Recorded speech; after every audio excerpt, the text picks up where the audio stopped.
Hey all, welcome to pie with Kiki. இன்னைக்கு வீடியோவில் நம்ம ஸ்க்ராட்ச்லேருந்து வெஜ் பர்கர் பண்ண போகிறோம். ஃபர்ஸ்ட் பர்கருக்கு பன் ரெடி பண்ணிடலாம். ஒரு பெரிய பவுல் எடுத்துக்கோங்க. 3 கப் வீட் flower, 2 spoon sugar, 1 spoon east, இது கூடவே பட்டர் 3 ஸ்பூன் ஆட் பண்ணிட்டு சப்பாத்தி மாவு மாதிரி பிசைஞ்சு ஓரமாக வச்சுக்கோங்க. ஓவராக தண்ணி கலந்துடக்கூடாது, கொஞ்சம் கொஞ்சமாக ஆட் பண்ணி பண்ணுங்க. அப்போ தான் உங்களுக்கு கரெக்டான கன்சிஸ்டன்சி தெரியும். ரொம்ப தண்ணி ஆயிடுச்சுன்னா திரும்பி மாவு ஆட் பண்ணிங்கன்னா இந்த டோ கரெக்டான கன்சிஸ்டன்சியில் இருக்காது. இந்த மாதிரி ஸ்க்ராட்ச்லேருந்து வேறு ஏதாச்சும் ரெசிபி பண்ணால் நல்லா இருக்கும் அப்படின்னு நினச்சிங்கன்னா கமெண்ட்டில் சொல்லுங்கள். நெக்ஸ்ட் ஃபுல் வீடியோல உங்களுக்காக அந்த ரெசிபியை அப்லோட் பண்றேன். இந்த டோவை ரெஸ்ட்க்கு விடுறப்போ மேல நிறைய பட்டர் அப்ளை பண்ணிக்கோங்க, இல்லைன்னா அது காஞ்சு போய் மேல ஸ்கின் மாதிரி ஃபார்ம் ஆயிருக்கும். இப்போ வெஜ் பேட்டி ரெடி பண்றதுக்காக குக்கர்ல ஒரு 10 to 12 பொட்டேட்டோஸ் ஆட் பண்ணி நல்லா வாஷ் பண்ணிட்டு அதை முங்குற மாதிரி தண்ணி ஊற்றி ½ ஸ்பூன் சால்ட் போட்டுக்கோங்க. இதை ஒரு 2 விசில் அடிக்க விட்டுறலாம். இப்போ ரிமைனிங் வெஜிடபிள்ஸ் கட் பண்ணலாம். Onion, tomato, carrot, coriander and cabbage. இந்த வெஜிடபிள்ஸ் தான் நமக்கு தேவை. உங்க வீட்டில் பீன்ஸ் அந்த மாதிரி உங்களோட ஃபேவரட் வெஜிடபிள்ஸ் இருந்தாலும் நீங்க ஆட் பண்ணிக்கலாம். வெஜிடபிள்ஸ்லாம் கட் பண்றதுக்கு முன்னாடி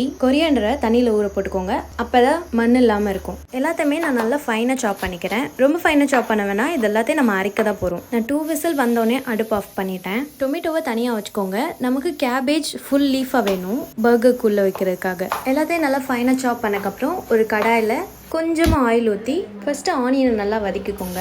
கொஞ்சமாக சால்ட் ஆட் பண்ணிக்கிட்டேன். இந்த பர்கர் ஃப்ரம் ஸ்க்ராட்ச் ரெசிபியை நீங்களும் ட்ரை பண்ண போகிறீங்க அப்படின்னா 1 டே ஃபுல்லாக நீங்கள் ஃப்ரீயாக இருக்கப்போ ட்ரை பண்ணுங்க. அப்போ தான் பீஸ்ஃபுல்லாக ஒர்க் பண்ண முடியும். ஆனியன் நல்லா வதங்கினோடனே கேரட் ஆட் பண்ணிக்கிறேன். அதுக்கப்புறம் நம்மளோட கேபேஜ் எல்லாத்தையும் நல்லா வதக்கிட்டு மசாலாஸ் ஆட் பண்ணிடலாம். First turmeric, chilli powder, garam masala, coriander powder, இதெல்லாம் நல்லா வதங்கி மசாலா ஸ்மெல் போனதுக்கப்புறம் ஒரு மிக்ஸி ஜாரில் ஆட் பண்ணி நல்லா கிரைண்ட் பண்ணிக்கோங்க பேஸ்ட் மாதிரி. இப்போ பாயில் பண்ண பொட்டேட்டோ எடுத்து ஸ்மாஷ் பண்ணி அதோட தோலெல்லாம் ரிமூவ் பண்ணிக்கிறேன். தனி பவுலில் இந்த பொட்டேட்டோஸ் ஆட் பண்ணிக்கிறேன். அப்போ தான் எனக்கு அந்த டோவோட நாகம் வந்துச்சு. அதை திறந்து பார்க்குறப்போ நல்லா புஷ்ஷுன்னு வந்துருந்துச்சு. உங்களோட மாவும் இந்த மாதிரி புஷ்ஷுன்னு வரணும். அப்போ தான் உங்களோட பர்கர் பன் புஷ்ஷுன்னு இருக்கும். இந்த புஷ்ஷுன்னு இருக்க பன்னை யோசிக்காமல் நல்லா நீட் பண்ணிக்கோங்க.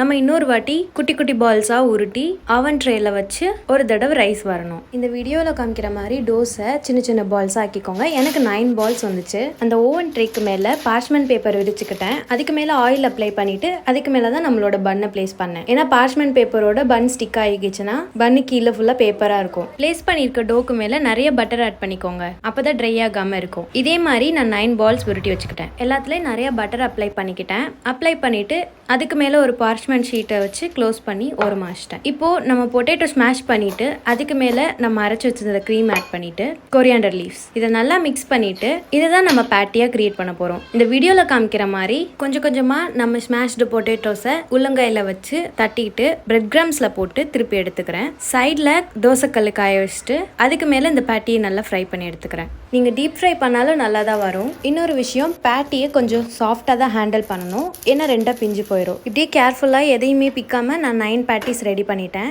சில இதை கார்ன்ஃபிளவர் யூஸ் பண்ணி பார்த்தேன். ரெண்டும் ஒரே மாதிரி அவுட்புட் தான் வந்துருந்துச்சு. இதை பண்ணிட்டு இருக்கப்ப திடீர்னு மூட் அவுட் ஆகி வெளியில வாங்கி சாப்பிட்டுருக்கலாமோன்னு தோணுச்சு. ஏன்னா பிளேஸே அவ்வளோ நாஸ்தி ஆயிடுச்சு. அதுக்கப்புறம் நம்ம பன்ஸ் ஓப்பன் பண்ணி பார்த்தேன். நல்லா ப்ரூஃப் ஆயிருந்துச்சு. அவனை 10 மினிட்ஸ் ப்ரீ ஹீட் பண்ணிட்டு இன்னொரு வாட்டி நல்லா பட்டர் வாஷ் கொடுத்துட்டு 20 மினிட்ஸ்க்கு பேக் பண்ணேன் 200 டிகிரி செல்சியஸ்க்கு. இது 15 மினிட்ஸ் 200 டிகிரி செல்சியஸ்க்கு பேக் பண்ணியிருந்தாலே சூப்பராக வந்திருக்கும். நான் 20 மினிட்ஸ் பேக் பண்ணனால கோல்டன் ப்ரௌன்ல வராமல் ப்ரௌன் கலர்ல வந்துருச்சு. பேக் ஆன உடனே வெளியில எடுத்து பட்டர் அப்ளை பண்ணிக்கோங்க. அப்பதான் சாஃப்டா இருக்கும். அண்ட் இதுதான் நான் ஃபர்ஸ்ட் டைம் பன் செய்கிறேன். அதனால கொஞ்சம் ப்ரௌன் ஆக்கிட்டேன். இப்போ பர்கர் ரெடி பண்ண ஆரம்பிச்சிடலாம். பேட்டி, பன் எல்லாத்தையும் அரேஞ்ச் பண்ணி வச்சுட்டேன். டொமேட்டோஸை நல்லா ஸ்லைஸ் பண்ணிக்கிட்டேன் ரவுண்டா. பன் எடுத்து நல்லா கட் பண்ணி பார்த்தேன். உள்ளுக்கெல்லாம் நல்லா சாஃப்டாக தான் இருந்துச்சு. வெளியில் ப்ரௌன் கலர் ஆகினால மேலே மட்டும் கொஞ்சம் ஹார்டாக இருந்துச்சு. இதில் கெச்சப் ஊற்றி அரேஞ்ச் பண்ண ஸ்டார்ட் பண்ணிட்டேன். கேபேஜ் ஆட் பண்ணிட்டு அதுக்கு மேலே கொரியாண்டர், அதுக்கு மேலே டொமேட்டோ, அதுக்கு மேலே பேட்டி வச்சுட்டு திரும்பி கெச்சப் ஆட் பண்ணி க்ளோஸ் பண்ணிட்டேன். இதை நிற்க வைக்கிறதுக்காக டூத் பிக் இன்சர்ட் பண்ணிட்டேன். அவ்வளோதான் பர்கர் ரெடி. இதே மாதிரி எல்லா பர்கருக்கும் ரிப்பீட் பண்ணேன். இந்த மாதிரி குக்கிங் அண்ட் ஃபுட் கண்டென்ட்ஸில் நீங்கள் இன்ட்ரெஸ்டடாக இருந்தீங்கன்னா என்னோட சேனலை ஃபாலோ பண்ணிக்கோங்க. நிறைய இன்ட்ரெஸ்டிங்கான ஃபுட் கண்டென்ட்ஸ் அப்லோட் பண்ணுவேன். டெய்லி ஈவினிங் இன்ட்ரெஸ்டிங்கான ஷார்ட்ஸ் வீடியோஸ் அப்லோட் பண்ணிட்டு இருக்கேன். மறக்காம என்ன சப்ஸ்கிரைப் பண்ணிக்கோங்க. இந்த வீடியோவை பார்த்து நீங்கள் என்ன ஃபீல் பண்ணீங்கன்னு கண்டிப்பாக கமெண்ட் பண்ணிட்டு போங்க. உங்களோட சின்ன சின்ன கமெண்ட்ஸும் என்னோட பெரிய ஹாப்பினஸ். அண்ட் இந்த பர்கரோட டேஸ்ட் எனக்கு ரொம்பவே பிடிச்சிருந்துச்சு. நீங்களும் ட்ரை பண்ணி பார்த்துட்டு எப்படி இருக்குன்னு சொல்லுங்கள். வீடியோ கடைசி வரைக்கும் பார்த்ததுக்கு ரொம்ப தேங்க்ஸ்.